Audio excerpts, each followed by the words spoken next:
Assalamualaikum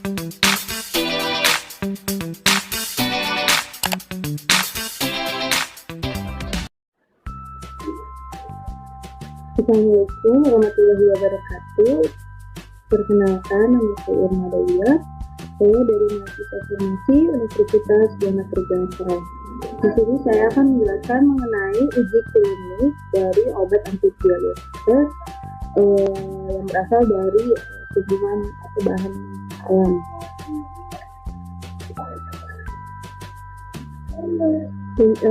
Sumber penelitian yang saya dapatkan itu dari jurnal penelitian MI, ISHAP, dan BM Botiti dari mahasiswa jurusan kimia Fakultas Matematika dan Ilmu Pengetahuan Alam Universitas Negeri Gorontalo, Indonesia.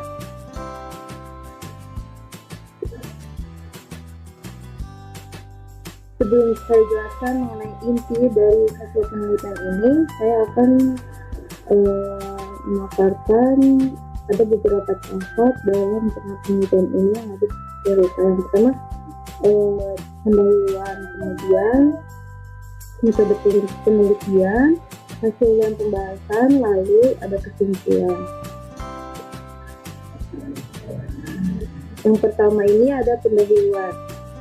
Diabetes mellitus merupakan penyakit degeneratif ditandai dengan tingginya kadar glukosa darah. Diabetes diklasifikasikan menjadi dua tipe utama, yaitu ada di tipe 1 dan tipe 2. Untuk diabetes tipe 1 ini disebabkan oleh rusaknya sel beta sehingga tubuh tidak dapat memproduksi insulin atau kekurangan insulin. Kemudian untuk diabetes mellitus tipe 2 ini disebabkan oleh gangguan sekresi insulin.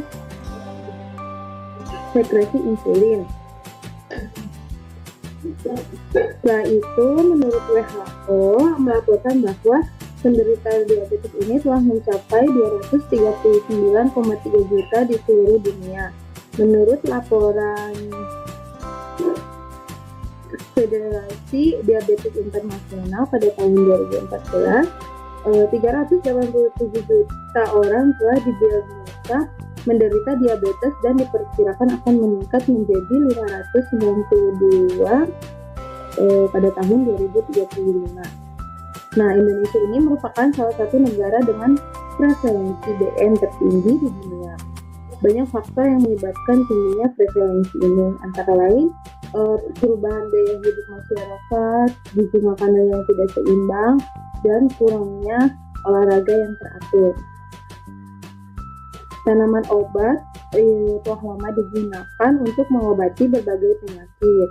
Pemanfaatannya oleh masyarakat yaitu berdasarkan pengalaman empiris, iklan, atau melalui penyedia layanan kesehatan tradisional. Nah, tanaman obat ini digunakan sebagai tanaman tunggal atau kombinasi dalam bentuk ekstrak kering. Nah, andrografis paniculata dan Eugenia folianta ini merupakan tumbuhan yang banyak digunakan secara tradisional untuk pengobatan. Grafis paniculata dikenal sebagai sambiloto. Di Indonesia telah banyak digunakan untuk mengobati diabetes, hipertensi, demam, penyakit liver, diare, anti radang, pilek, dan lain-lain. Kemudian untuk Eugenia folianta sendiri atau sering disebut tanaman salam, ini di Indonesia secara tradisional telah digunakan untuk mengobati hipertensi, diabetes mellitus, infeksi kulit, hiperuricemia, diare, rematik, hiperkolesterolemia, gastritis, dan selain itu banyak digunakan di Indonesia dan makanan Melayu sebagai aditif. Berdasarkan studi ilmiah dengan metode hewan, terungkap bahwa andrografis paniculata dan Eugenia folianta ini memiliki sifat antidiabetes.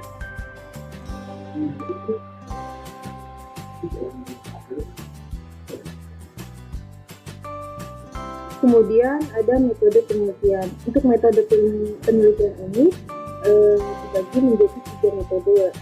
Karena itu kita memilih kriteria subjek terlebih dahulu.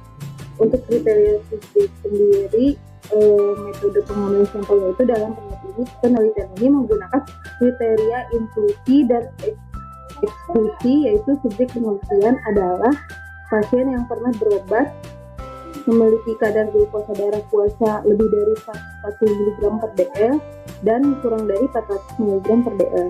Kemudian menderita DM lebih dari 1 tahun, konsentrasi HbA1c-nya 7-12%, tidak memiliki penyakit akut atau kronis lainnya, lalu tidak alergi obat, koma hiperglikemik, gagal hati, gangguan ginjal, dan usia 28 sampai 65 tahun. Tidak sedang hamil dan setuju untuk menjadi subjek penelitian ini. Nah, jika subjek telah menjalani pengobatan medis, mereka harus menghentikan pengobatannya sementara untuk menjalani pengobatan herbal ini. Kemudian yang kedua itu untuk sampelnya itu dari Eugenia folianta dan Andrographis paniculata kapsul serbuk kering. Sampel herbal ini dikumpulkan dalam kondisi segar. Sampel dibersihkan dan kemudian dikeringkan sampai beratnya konstan. Untuk mendapatkan partikel kering yang halus, sampel telah melalui beberapa proses seperti penggilingan dan pengayakan. Kemudian dikemas dalam kapsul yang setiap kapsulnya itu mengandung 300 mg herba. Kemudian tidak ada prosedur ekstraksi dulu. Pemberian kapsul ini mengikuti dosis standar untuk manusia, yaitu sekitar 1,5 gram per 70 kilogram berat badan. Lalu untuk desain penelitiannya itu, pertama, desain ini menggunakan uji klinis pendahuluan dengan pre dan post uncontrolled design. Sekitar 40 penderita DM tipe 2 ini dibagi menjadi 2 kelompok. Masing-masing kelompoknya itu terdiri dari 20 orang.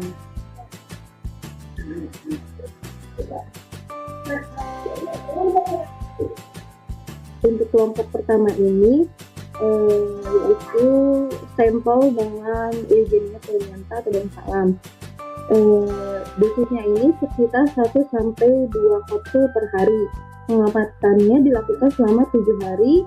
Setiap kapsul mengandung 300 mg herba.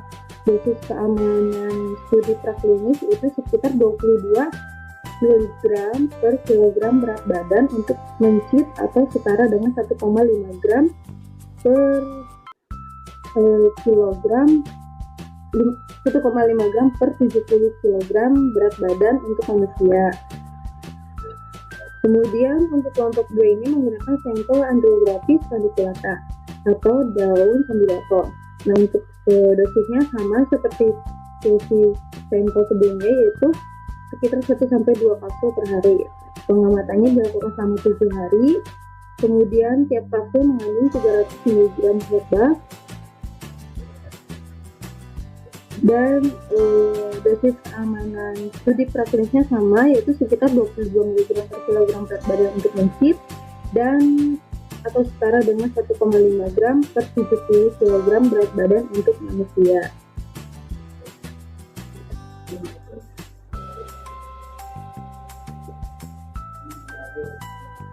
Kemudian untuk parameter perlakuan penelitian ini yaitu kadar glukosa darah puasa, kemudian konsentrasi asam urat darah, kolesterol total, dan tekanan darah.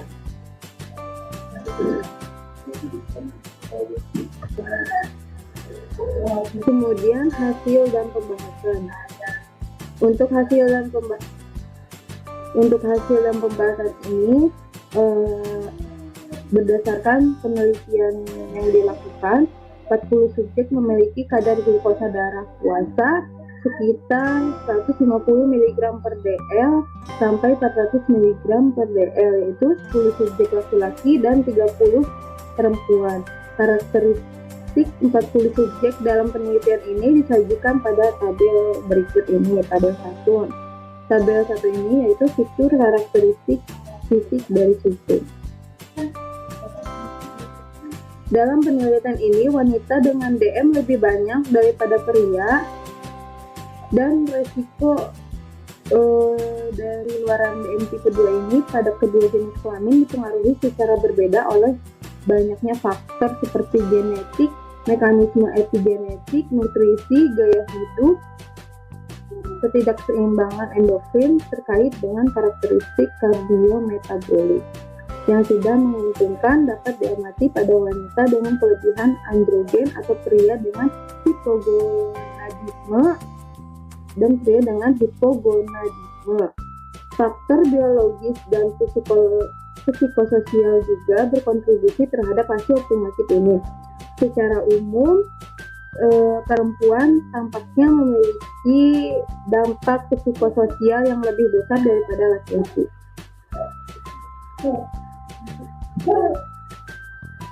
Lalu ini ada grafik dari hasil penelitian ini.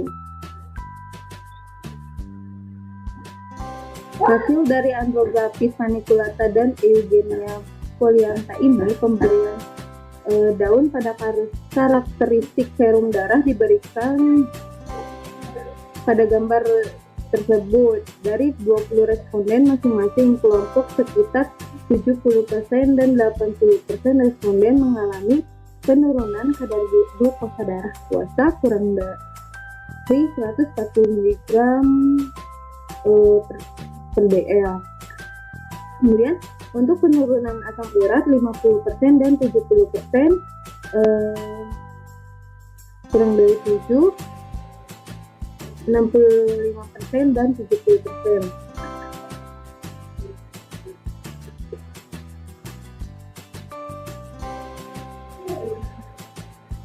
Selain itu, ada pengalaman subjektif setelah mengonsumsi kapsul herbal ini yang terungkap pada gambar di samping ini. Secara umum, responden merasa baik atau tidak, atau ada keluhan setelah mengonsumsi andrografis paniculata dan Eugenia folianta kapsul.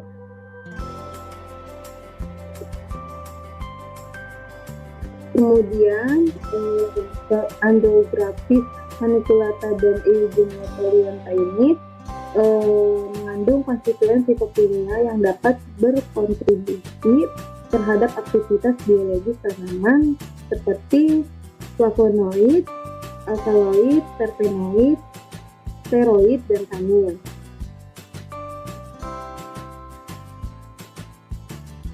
Nah, berdasarkan review yang telah dilakukan oleh Hossain et al., mekanisme aktivitas antihiperglikemik dari daun sambiloto ini adalah dengan mengurangi kadar glukosa darah melalui penghambatan glikosidase dan amilase. Kemudian merangsang pengambilan dan oksidasi glukosa oleh jaringan primer akibat peningkatan sensitivitas insulin.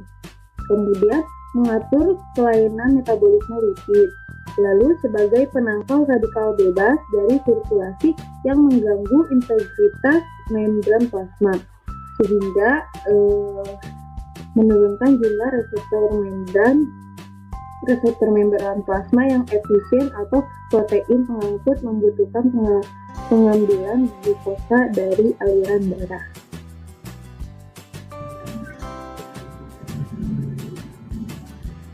Nah, Eugenia folianta ini mengandung terpenoid yang squalene sebagai salah satu konstituen utama. Secara umum, triterpenoid memiliki aktivitas antihiperglikemik dengan bertindak sebagai glikosidase dan inhibitor amilase yang menunda penyerapan karbohidrat di usus, yang menyebabkan penurunan kadar insulin postprandial.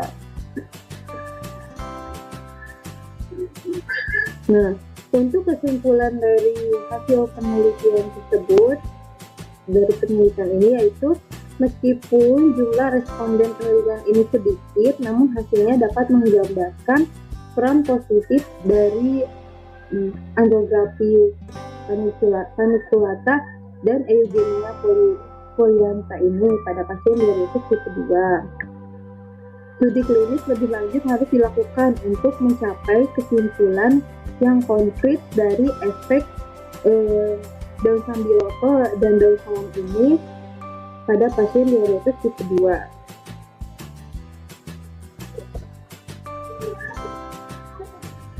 Sekian yang dapat saya sampaikan mengenai uji klinis antidiabetes dari obat herbal, yaitu daun salam dan daun sambiloto.